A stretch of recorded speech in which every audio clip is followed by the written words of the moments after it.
Linda Douty Mischke, author of Rhythms of Growth, 365 Meditations to Nurture the Soul.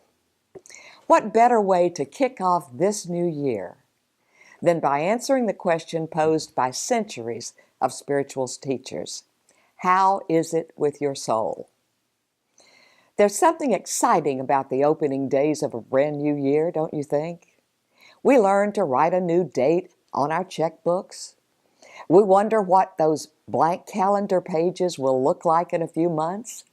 We have 12 fresh months spread out before us like a grand buffet of potential. Now, if you're like me, you look at all that open time and you can't wait to fill it. As human beings, we're eager to plan, set goals, to get something done, for goodness sake, and get ourselves in gear. So we usually run ahead of any reflective process, trying to figure it out, make to-do lists, and join in the call of our culture, which, of course, is to plan, produce, and possess. To be honest, society rewards that kind of get up and go, doesn't it? Sadly, even our spiritual lives can get caught up in that hurry-up energy. We want to grow our spirits, so we sign up for another group study, read another big book of someone else's ideas, or organize a project to do some good in this hurting world. Those all are worthwhile goals, to be sure. But what about taking some time to wonder where God might be leading us before we rush headlong into our agenda? After all, there's a difference in seeing what needs to be done and then being called to do it. What I'm suggesting for this month's Quiet Spaces is just the opposite of revving it up for the new year.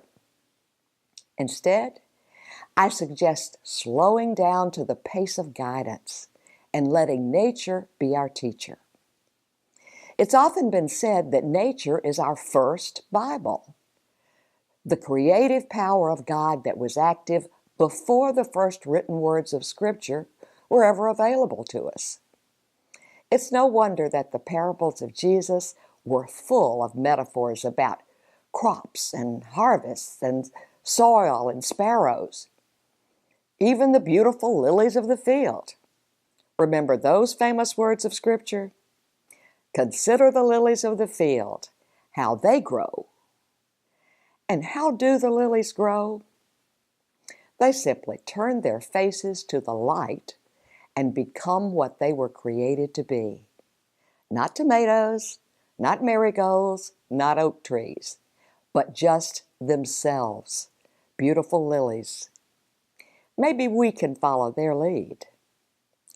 Speaking of nature, we can also get in tune with the natural cycles of the seasons. So this month, we'll be listening to winter. I encourage you to use winter as your guide. Slow down, carve out some quiet time to become more aware of how you're wired, how you're created, what your natural interests and talents are, and where the Spirit might be inviting you. The cycles of nature can shape us in some of the same ways those lilies are formed. After all, we're part of the grand web of creation too. Genuine transformation through the work of the Spirit is not about checking off something on a to-do list.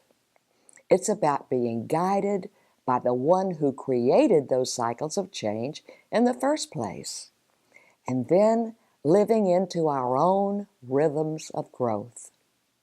When we tune in to that holy process, we can love God, love ourselves, and love others with the divine love we were born to give.